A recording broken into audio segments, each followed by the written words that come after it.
I know it's Friday. You guys are ready to get your drink on. We're a little late. We had some technical difficulties today. When I tell you the devil was busy, oh, he was busy. They were determined to keep me down. But when I tell you Black Girl Magic, pow, shout out to everybody who helped me get my things together. All right, so listen. Before we get into the music aspect of things, I'm doing things a little different. Typically, it is the party and then it's the after party. But because I have the opportunity to have a great conversation with someone that I absolutely adore, I figured I need to go ahead and do that because she's available, right? So for those of you who don't know, and just bear with me for a little bit, we're going to take care of some business and then we'll get to the partying and the drinks. Make no mistake about it, I always got my drink on board because you never know.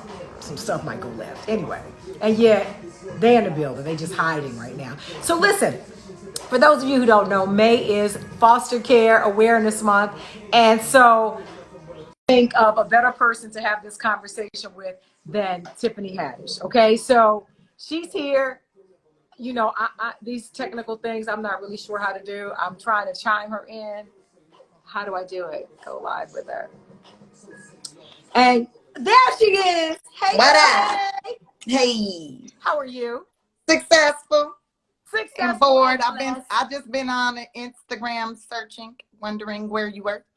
Girl, right here. Unfortunately, it's Friday, girl. I'm in my cups. That's why you couldn't find me. Yeah. See, kindred spirits. I got the tea. You got tea. You got tea. I like it. Thank you. So listen, first of all, let me just say thank you so much for taking the time out to talk to me because I know you are extremely busy. I understand you're out of the country. So I appreciate you taking this time to talk to me. Oh, hold up. Let me put... Girl, what did you do? What happened to the audio? I had to put my phone on Do Not Disturb because people was trying it. They were trying it. Okay. That part. We got to block them. Sometimes you got to block. We got to block. Block. Because you know the devil is busy, girl. You want to talk? Meet me on the IG. Can I tell you something? You are such a friend in my head. And what's crazy is you don't know, but we've ran into each other 3 times. First, you and I were sitting across the aisle from each other on the plane, both knocked out.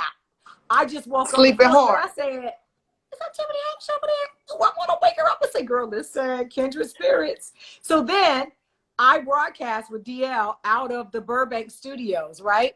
Mm-hmm. You passed by me as I was leaving, you were coming. And I was like, twice. And so when I got the opportunity to start doing these unfiltered conversations, I said, please get me Tiffany Haddish. Because I also am a product of the foster care system. Now, your story is slightly different than mine, but I want to give you the opportunity to give us an overview of your story, and then I'll tell you how ours intersect.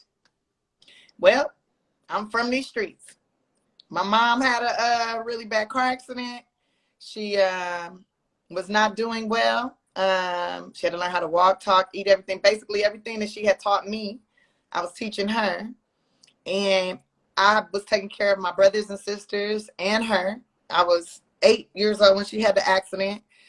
But I was really trying my best. I was really trying to be the best I could be. By the time I was 12, though, you know, social workers start coming around. Yeah.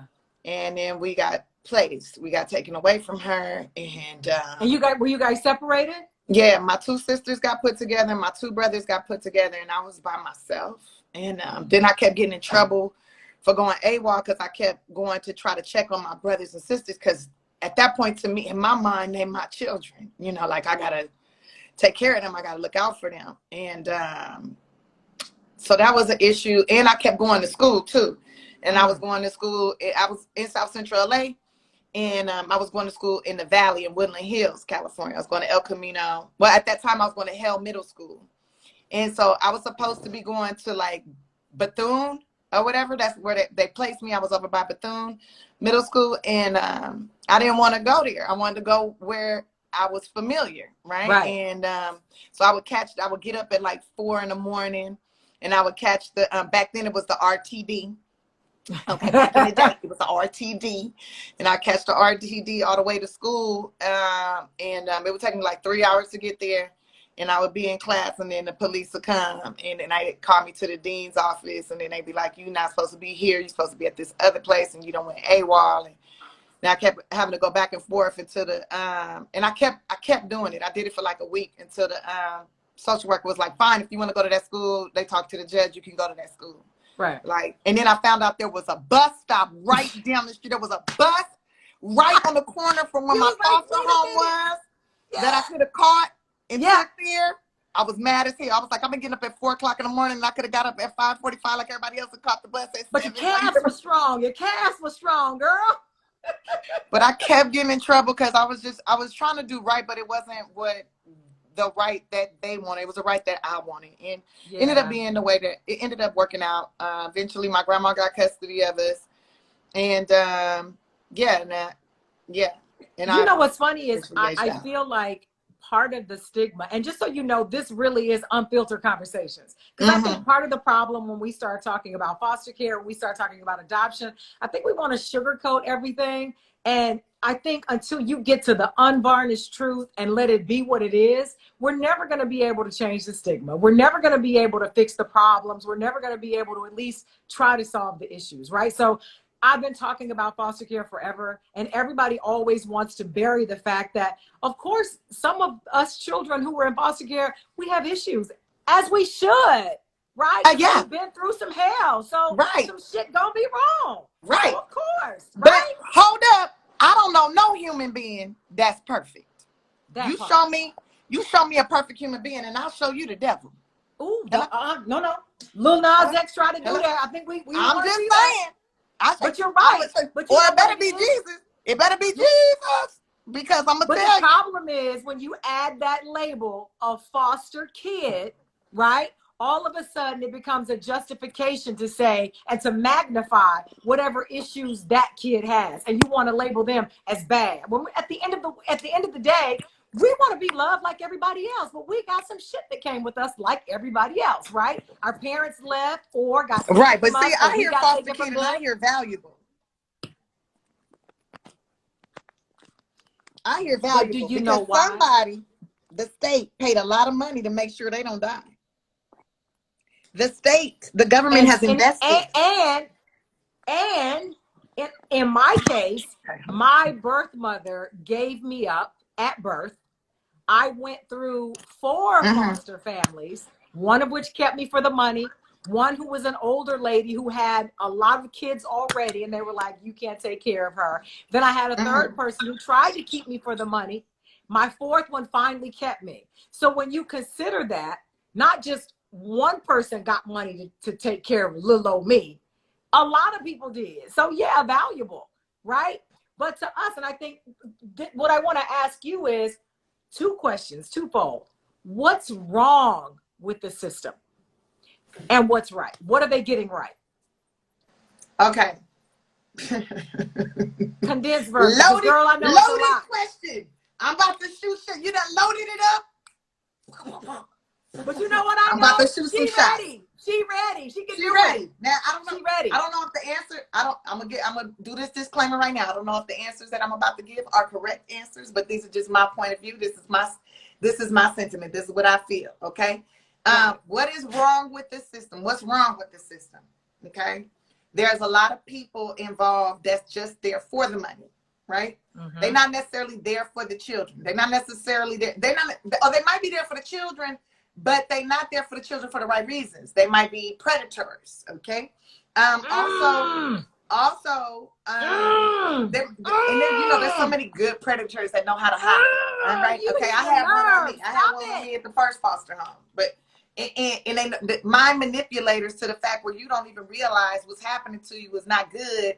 You thinking it's like, oh, this person helping me, but really they destroying you. Okay. That's correct. So that's a whole nother thing that happens to a lot of people in life, regardless if they in the system or not. But the thing I think is wrong with the system is that they say they're doing background checks. They say they're doing the due diligence, but they're not truly doing it. And I think what could help with that, what could be quite helpful, because so many people out here getting these psychology degrees and they're not using them properly. I think they should be looking at people that are college educated. They should be looking at people that are orientated in actual, like, they should find out people's values before they allow them to be foster parents. What are your values? Yeah. And how do you and not what you live up think to they them are, values? but let it show up in what you've done. Because Right. I can tell you what my values are. It doesn't mean it's true. Right. Doesn't mean it's true, but I could go, they could see, but see, you can go to someone's, and people are good at hiding and stuff, but I think you should have a psychiatric evaluation before you are allowed to be a foster parent. I agree with that. You should have an evaluation straight up, and all these social workers are not qualified to do that. Correct. I know that you have to take parenting classes and whatnot to adopt, right? So like, which I think should be implemented in the school system. Like, you should have a parenting class before you can even freaking graduate high school. I think that should be mandatory, but don't get me started on what I think should be going on in the system. But there really should be some psychiatric therapy going on for anyone who wants to be a foster parent for, I would say, for at least 6 months in the parenting classes. And then they could be qualified to do the job, because they make pretty good money for somebody to be visiting their house. I mean, pretty damn good money. Pretty good money is right. I agree with that. Somebody just said in here, FBI background check. Yes, FBI. What's your credit score? How you know what? Because, like, I won't even date a man that got a bad credit score. I learned my lesson on that in my 20s. So why you credit score? Don't your credit score bad. The way you handle relationships is not going to be that good either. That is correct. You have to be good with relationships, I think. You don't have to be good at relationships to raise a child, but someone who is good at upfront and trustworthy and reliable is what you need to be raising a child. Right. Okay. You need to be reliable. You also have to want to be good at it, and have to, and not only, but like from your soul. I want to. But the other thing, can we also talk about? I feel like, and I think I read where you talked about this when you were on David Letterman's show. And it's so funny. I had felt this exact same way, because I worked with youth who aged out of the foster care system. And my first thought was, so wait a second. You take these kids who already feel like trash. They feel like garbage already because they feel unworthy because people keep leaving them. Then you put them out and put what little bit they own in a garbage bag. The symbolism of that in and of itself, and what it does to the psyche, right? And I think the other issue is a lot of people don't understand. Hello?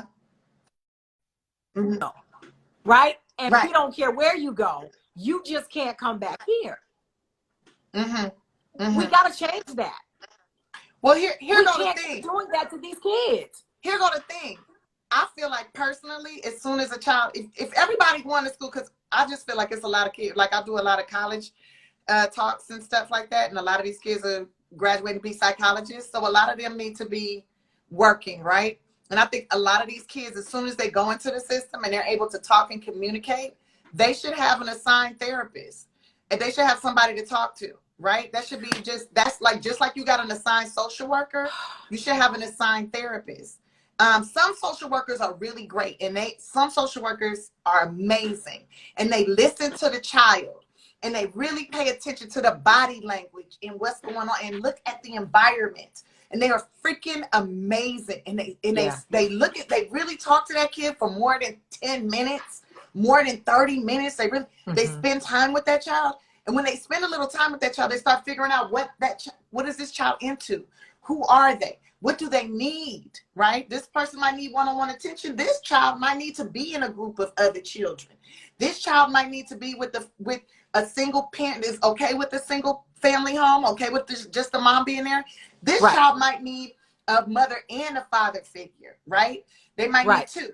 So, but I think that communication is really important. I have met some really amazing and phenomenal social workers who pay attention to the little things. The little things is where it's at. They tell the truth about what's really going on, right? Yeah. And they really need to, like, these parents being yappity, trying to get more money or trying to hide or whatever they're trying to do. And they need to, like, X out the parent. That's why I do Kids Say the Darndest Things. I'm trying to show the world that if you just ask a kid a question, shut up, They will tell you. They tell you what you need to know. They They'll will tell tell you you. if they're safe. No, They'll you're tell you right. if they're okay. When I tell you on Kids Say the Darndest Things, it was some kids that were saying things that I'm like, we might need to call a social worker. But I actually think that Now, is I know they edited out a lot of that stuff,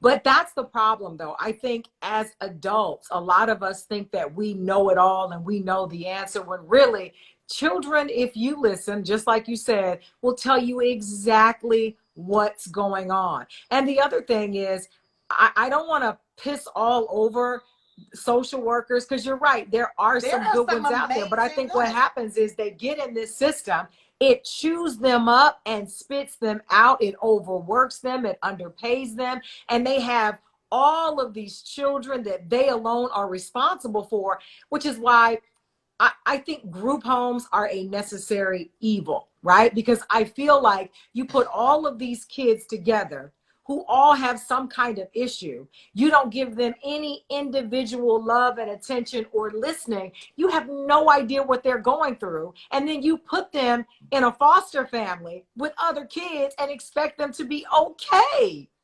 Like, it blows my mind. And when I have these meetings and these conversations with people, and I want to speak the truth, I want to get down to the gritty, they want to get mad at me. And I'm like, listen, if we're ever going to get it right, we have got to at least speak truth to what is really happening. And that is, these kids are suffering. And it seems like nobody gives a shit. No, they don't. Well, you know what? I think some people do give a shit. I know I give a shit. That's why I started my foundation. That's why I do what I do. And I know it's the little things like a suitcase that can change someone's psyche, change a mental situation. Like, I was getting moved around and my stuff was in trash bags, and I will never forget the day someone gave me a suitcase, and it was like something clicked in my brain. And no longer was I garbage being passed from house to house. Now I am a traveler. I'm a visitor. I'm a person. I'm on a journey. I'm on an adventure, as opposed to being garbage. And this is why our prisons are so full of foster kids. A lot of our jail, 85% of the people in jail are former foster youth or were involved in Department of Children's Services in some kind of way, shape, or form. Yeah. So I think it is so important. It's like overly important to the little things. I'll never forget the day my social worker, I was telling her I'm doing a play. And she bought a ticket to my play. Did she come to the show? No. But she asked me all about it after. She called me after and asked me everything about it. Said she couldn't come because she had some case issues, but tell me all about your show. And she talked to me for 25 minutes. Wow. I was supposed to be hanging out. I was supposed to go meet up with some thugs. Okay? I was supposed to go meet up with some, okay? And I was supposed to get involved in some shit. Okay? I got you. But her just listening to me and letting me talk about the play, and after I hung up the phone with her, I felt so good. Like, I felt like, man, and she was like, Tiffany, she said she was proud of me. Wow. And like, I have been, and nobody ever said that at that point in time. Nobody ever said, like, I'm proud of you, Tiff. Like, it's for her to say that to me, and it probably didn't take nothing for her to say it. She might not have even meant it, but it made such an impact on me. I tell you, I was beaming. I was like, I don't even need to go out. I'm about to read. I'm about to try to practice my reading and get this Shakespeare down. You know what I'm saying? I stayed in house and I practiced reading because she was proud of me. And see, it's those. And I just wanted another one of those proud of me moments. Exactly. But the thing is, look how long ago that happened. And look how to this day it wells up inside of you. That's how important it is. I remember I was speaking to a group of kids, and they had a psychologist there, and I had the opportunity to speak to her about the kids, and ended up speaking a little bit about myself, and had no idea I was in a session, and had no idea some of the things that I had been through were still in me. Now, there's a thing that I go through, right? Like, me and DL travel a lot on the road. Well, we haven't during the pandemic, but we travel a lot to all of the markets that we're on in. And I had this thing that I didn't even realize I was doing. Every night after a show, I'd come back to the hotel, and without thinking, I would repack my clothes. And I had no idea I was doing it until my assistant was like, go to bed. Like, what are you doing? And I was like, I can't. And I shared this with the therapist, and she said that stems from having to move from house to house and never knowing when you were going to have to go. Like, I had no idea all of that had happened all those years ago was still in me.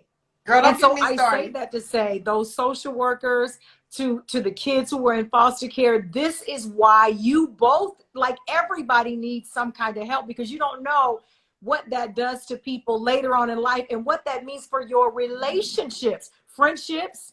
Lord knows I don't have to talk to you about relationships. Like, let me tell you, I've blown up, girl. I have blown up some relationships. I had to clean off my third eye. Let me clean off my third eye so I can see what you're saying. Because I see with my eyeballs, but my spirit's like, honey, you going there. Okay, we're going to go there. I'm trying to tell you, even the relationship with my own son, like, and a lot of people don't understand where that all comes from. When you think about it, your formative years, whether you are a toddler or as you were, it's those things that you're looking for, the things that your mama or the people that cared about you would be saying. So if they're there just for a check, or if they really are not spending time with you, how are you developing and maturing emotionally? Yeah, you're getting a little messed up. Let me tell you something. The fact that I travel a lot. Even let me during lean this in. pandemic, Let me lean in for this one. So I never unpack my clothes out the suitcase. I dress out the suitcase. I keep everything in the case. Okay. Even so my assistant be like, oh, let me pack for you. No, you can't touch nothing. Cause I think in my mind, what I say to them is, well, I don't want I want to know where everything is. I need to know where everything is. But in actuality, you're going to leave my stuff going to get left, and I'm not going to have. That's what's really going on in here. I'm not going to have what I need, what's mine. Because all them times I was moved, everything would get left. Things would be left. They'd be like, we already put it in the bag. Come home from school, and all my trash bags just packed right there. Like, you about to leave. The social worker will be here in about 45 minutes. And now I'm doing a dash to try to make sure I got my stuff. Your stuff. I have lightweight become a hoarder. I've become a lightweight hoarder because I want my stuff. So now go a little deeper with that. Okay? Hoarding my stuff. Don't touch it. Those are my feelings. Don't touch my feelings, my love. either. That's mine. That's my stuff. But that's what I mean. So when you consider the weight and the gravity of the importance of having a good system in place, so that when these kids get moved and they get into, out of foster care into youth villages, if you're lucky, right? And then you age out of that, right? And hopefully you get in the independent living program and you learn how to pay bills, and they help you open a bank account and show you how to do all the things you need to know how to do as an adult, because you don't have nobody to show you how to fill out an apartment application, a rental, how to fill out a job application, all these things that nobody shows you. Exactly. That they don't think is important, but it's with you. And then the judgment of people who don't know from whence you came.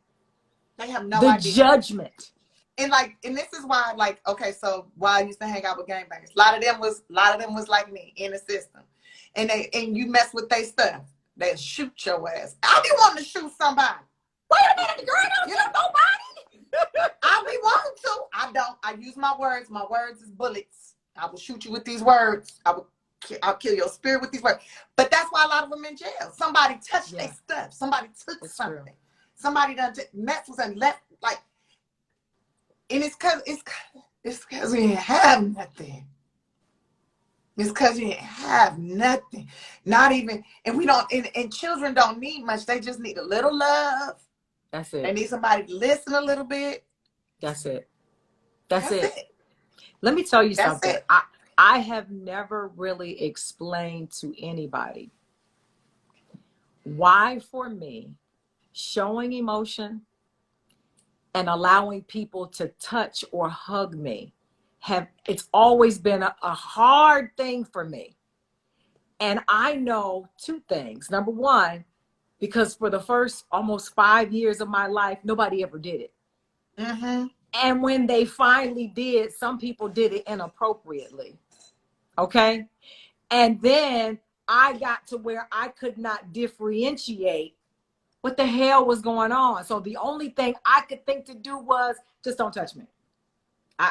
I'm uncomfortable. I don't really know how to show emotion, to receive emotion. And, you know, people joke and they make fun, but I know for me, it's a deep rooted thing that I have been working on. And I had no idea just how deep it was. I remember my adopted mother when I was about maybe 8 years old. She also adopted a boy. And I remember we had a very like contentious relationship. And I remember he hit me in my eye with a stick. Now, I had never really been hugged before, but I remember all I wanted was comfort and, you know, some consoling because my eye was fucked up, right? So I ran to her, buried my face in her stomach, and she put her arms around me. And it was the first time anybody had ever hugged me like that. And the emotion that I felt, I couldn't even feel the pain in my eye. I just wouldn't let her go. And it wasn't because of my eye. It was because I really felt for the first time in my life, someone is hugging me out of love. That's the kind of shit that we're dealing with in the foster care system. And that's the kind of shit we got to weed out. And I Well, don't know honey, how we do it. it's not just, you know, okay, so like one of the reasons why I love stand-up comedy is because comedians, okay, one of my favorite sayings is 15 hugs a day keeps the psychiatrist away. 15 hugs a day keeps the psychiatrist, because once somebody hugs you and embraces you for more than 10 seconds or 5 seconds, you can you will want to talk to them, right? And when you go to the comedy club, comics will always hug each other. Even if you just met them, they be like, oh, nice to meet you, man. Good set. You know, I'm proud of you. It's like, them hugs, the pandemic had me messed up because I'm like, I need more hugs. My man was like, come on now, Tiff. I'm like, I need another hug, nigga. I need another hug. Like, stop it. I need another one. Them hugs be healing, and we need that. Like, we need it. It's like, as a human, you need it. And when I meet people that's like, oh, I don't like hugging, I don't like being touched, I'm like, oh, what's locked up in there? Yeah. What's locked up in here you need to let out? Yeah. I remember I had this homegirl that was like, don't hug me, don't touch me. Nah, nah, nah. And one day she was talking so much mess, and everybody hated her. Everybody couldn't stand her. I was like, I'm going to just hold it. I'm going to just hold her. I don't care what she going to have to punch me in the neck. She going to have to beat me up. And I just held her, hugged her. Never seen it. She just poured. She was like, let me go. Let me go. Let me go. Yeah. Everything just came out. Because it's fear. It's also the fear to release it because you don't know what's behind that. And not only that, I truly believe with all my heart, I think if you were, that to me is part of your stuff. And if that's all you got, it's hard to let it go because you don't really know, will there be something good to fill that space that is now void from what I just let go? Yes. There's always something. There's always more. Always something. So my question is, what are we going to do? What can we do? I want to work with you to help, whatever I can do. What can we do? What steps can we take? And for people watching, those with these narratives that they've been sold about foster care children and people in the system, what can we do to break this vicious cycle? Well, we have to be, first of all, willing to speak up on it, right? Like we've been doing, claiming where we come from. So look at how I turned out. I turned out pretty good. And there's a bunch of us out here that turned out really good. But like you said, I ain't too shabby over here a little bit. Yeah, a lot of us turned out pretty damn good. And are dealing with our stuff, but we also got help. So I think it's like better lawyers, Yeah. Better lawyers in the damn family courts. That would help. Social That would workers, definitely help. more social workers that are actually that actually have, you know, psychology training, you know, Yeah. experience with that. More of those. They might need to be paid a little more too, because the I workload is heavy. definitely believe that for sure. And now more than ever, we need foster parents who want to actually give love and Yeah. are okay with give, giving some love, giving some guidance, giving some knowledge to someone, and not giving it in a vicious, malicious way. Some kids might need a little hard love, though. Some kids might need a little, like, sit your ass there. They might need that. Because I needed that. Yeah, they might need a little bit of I that. needed a little bit of that. Sit your ass down. Come here. Come over here. Now get over here and eat. Eat your food. You always And I'm want going to to give you a hug, and you're going to wash your ass. Like, they might need that. They might need it. It depends on the child, right? Every single one is a little different. Some of them are super sensitive. Some of them are super, they might have a hard shell, a hard exterior, because you don't know what they've been through.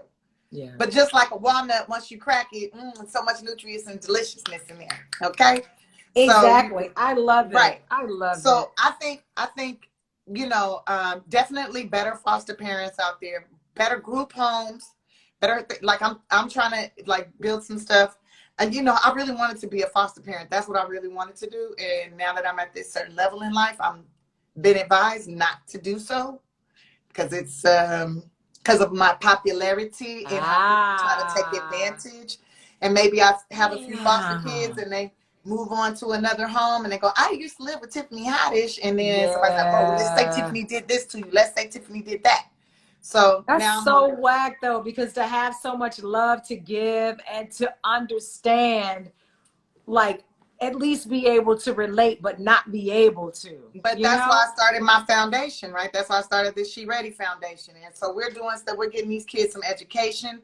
We're getting them classes. Like I'm creating a program right now where they learn how to deal with their emotions. They learn how to be in a workplace. They learn how to fill out job applications, how to fill out rental agreements, how to, you know, how to get your lights turned on, get your gas turned on, how to buy a car, like the stuff that your parents would teach you, they're learning. And then, and again, man, I got so many big plans on how to just etiquette on how to be a woman. I learned that at 38, 37. I was already famous. Learning etiquette, it's hard. What forks is what. It's hard. It's hard. And then you got to do it in front of everybody. I've been out here a heathen for years. A savage. They're savage. But you know what? Let me just say this. Nobody talking. I get it, learning all of those things, but I'm a firm believer that everything does happen for a reason. And I think all of the stuff that you went through prepared you to be exactly who you are. Because I think absent that, you could have gotten this same fame, but been a totally different person, right? Oh, and exactly. I think because of the person that you are, you know, people feel just such love for you. And they feel like, man, you know, like I said, you know, like a friend in my head, like, what would Tiffany do? I'm ready. I don't care what y'all say. You know, you were probably one of the first real, and I've met a lot, but I mean, just real. You are who you say you are. You show up and you're like, listen, I don't have my lashes on, and I don't know, but this is me. This the raw Haddish right here. Oh, you wanted me to put makeup on? Pay the lady. But pay me, because you're going to get the real deal right here. Exactly. But I think that's what allowed you to pay the lady to put the makeup on, because guess what? Right. I ain't getting no makeup training. Nobody give me no classes on how to beat my face. You know, I'll be out here looking like a damn clown. That's not what exactly. I get it. But I think I think what you're doing is so amazing. And like I said, I've been trying to be able to sit down and talk to you for the longest, but girl, you busy. And I'm glad that you booked it. That's full. But I'm going to say this, whatever it is that you're doing, if you ever need another voice, if you ever need any assistance, whatever you need, I'm here. Because I am on a mission. The She Ready Foundation needs volunteers. We need volunteers. I can't volunteer to do nobody's space, but I can volunteer to do some other stuff. Okay, well, look, perfect. Because we just, at this point, we need, maybe you can come and teach a skill that you know I to could the do young that. ladies and to the young men. Maybe a communication situation, or I could do I that. mean, I what could are do you good that. at? You know, I could do we'll do a that. whole interview with you, find out what you're good at, and put you where you need to I be. love it. Because I love it. we need Consider as many that done. volunteers as possible.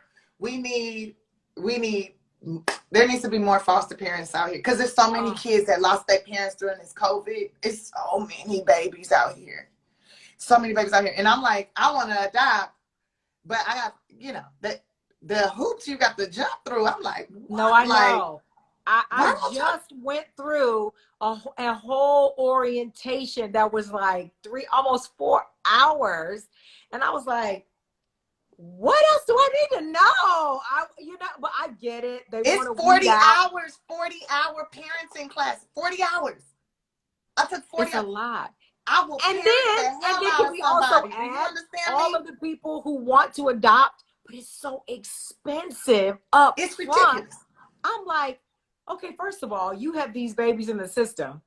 The system don't want to treat them right, but you got all these families of people who are either having fertility issues or people who've lost children, and they have the love. They just don't have a lump sum right now. But that doesn't mean you can't feed me every week and make sure I have clothes and everything I Right. need. Or can we do a payment plan? Can And we why do do I a have to buy a layaway? person? Why do I have to buy a person that I'm going to spend? They're going to be on my health insurance. They're going to be using up my electricity, my water, my gas. They're going to be eating my food. I'm going to be putting clothes on their back. I'm going to be giving them my knowledge. And y'all want me to pay how much money? It's a hustle. It's a hustle. They selling people out selling here. babies, Tiff. That's They I was selling like, babies. Look, the older ones are a little cheaper. So I was like, let me get anything between 5 and 13. Okay. You can get the older ones by the bushel. They sell those, and you get freebies. Get a whole house of teenagers. Go ahead and get a whole house of people. Because they want them out. Okay. And I'm with it. Look, bring me 5 teenagers. They're gonna cuss me out, but I'm gonna get them right though. You're gonna get them right. I'm gonna get them right. But they do need like a payment plan or something. They do. Okay, we gotta work on that. You wanna kid, and then maybe it could be like on a long-term thing. Like, okay, I get this kid and I make maybe $1,000 payment, $1,000 every 6 months, and do an evaluation. Make sure this kid is doing all right in this house. Yes. And make guess sure what? I'm a good if I've done extra well, I get a bonus. Can I get a bonus? Yeah. Maybe you give me a discount. This kid doing well in school, they get straight A's and all this stuff. They winning, they on the sports team. Maybe you give me a little discount. You know, what I'm this talking kid about. productive. I got them to start their own business at the age of 15. They doing good. Maybe you give me a little discount. I don't know. See how we have figured all of now that out. I'm being the cheapskate I always been. But I want to invest. I want to invest not necessarily I want to invest my spirit, my soul in. I want to give them teach them all the things that I learned. Let them know that they are valuable. You are so valuable because you can't put a price tag on that. There's no price tag on it. And everybody's not doing that. No. Everybody's not doing that. And that's what we need. Well, listen, let's do this. For people who do want to volunteer, now they're going to have to go through a background check and they're going to have to go through an interview. Yes, they do. They do. You're going to have to know how to put some sentences together. All that. Make sure you're good. Don't come through if you got some issues. I mean, you can have issues. If you got issues. But you can't have no real issues. They know what I'm talking about. So what's the website for the information? Where can they get the information on becoming a volunteer? Oh, SheReadyFoundation.org. Very simple. SheReadyFoundation.org. And I just teamed up with Oprah. Me and Oprah challenged me. I was like, are we challenging? Are we on the okay? She was like, if the foundation raises a certain amount of money, I think if we raise $75,000, then she'll match the $75,000. I said, oh, you match? I'll match you too. So then we're gonna really be able to do some really great things for these kids. And so we in a little, I guess I feel like it's a competition. It is a competition. That's not what she called it, but that's what I don't think she think it's a competition because, what's $75,000? Billionaire. She's a billionaire. I know. But to me, I'm not a millionaire. I'm a thousandaire, and to me, it's a competition. That's part of why I'm where I'm at. That's part of where I'm at. Because I got to raise the money up to match her. Because if we raise more than 75, yeah, she match whatever we raise. Yeah, I gotta match that. That's what I'm talking about. So I gotta work my ass off. And like a part you out. a lot of people that work at the organization was getting mad at me because I wasn't posting a lot about Foster Care Awareness Month until just recently. And they was like, you gotta do it now. And I was like, nah, I don't got enough money to match it yet. I don't have it to match. But now I got this job, so now I can match. Hey, you gotta do it. Don't whisper too loud because we don't want them to hear us. Okay? I don't want Oprah to hear me say that I don't got enough. Don't let her know. Don't let her know. But somebody said you're a millionaire. Yes, I'm a millionaire in the making. Yeah, but it's in the making. I spend a lot of my money on suitcases for these kids. And classes for them. So they could, because they the future. You know what my favorite song is? Don't say Whitney Houston. Yes, it is. Don't you say it. I mean, if you really just read the lyrics to that song, I believe children are the future. Future. Treat them well. And let them lead the way. Show them all the beauty they possess inside. Give them a sense of pride. To make it easier. Let the children's laughter remind us how we used to be. I decided long time ago. Never to walk in anyone's shadow. Step in the front, Tim. In the front. If I fail or if I succeed. Yes. At least I lived as I believe. No matter what. No matter what they take from me. No matter what. They can't take away my dignity. That's what I'm talking about. That's the greatest love of all. That's it. I love it. Greatest love of all. I could do the whole sexual song, chocolate. Right here. I don't want a copyright infringement situation. No, I got you. So listen, SheReadyFoundation.org. Yes. Log on. Yes. You're going to go through some background checks and screenings. Yes, you are. We're going to flip you inside and out. Make sure everything is everything. Yes, we are. Because we don't want no problems. Yeah. And don't be mad. Don't trip if you got a few felonies or whatever. But what is your felony? What is it? Because every felony is different. Every one different. So don't be feeling like you can't. That's right. But if your felony got something to do with some kids, you better go the other way. Go the other way. Get out. Girl. Get out of here. Get out of here. Thank you so much for hanging out with me. Thank you. Me and you got to get together when you get back to LA, right? Yes. You live in LA? I live in LA. When you get back to LA, we got to get together. You done lost all this weight. You going to make me look crazy. Did nobody ask you to do that? You know what? I can't. I won't. You see the abs trying to come in right there? I see. You see the abs trying to come in right here? You're showing out. I see you with your shoulders out. Okay, I can do it too. SheReadyFoundation.org. I can do it. SheReadyFoundation.org. Get it, girl. Get it. All right, Mama. Stay in contact. Thank you. Love you. Please remember that I want to assist you with whatever you got. I'll be in contact with your people. They can be in contact with my people. I'm sliding your DMs. I'm sliding your DMs. Slide in, girl.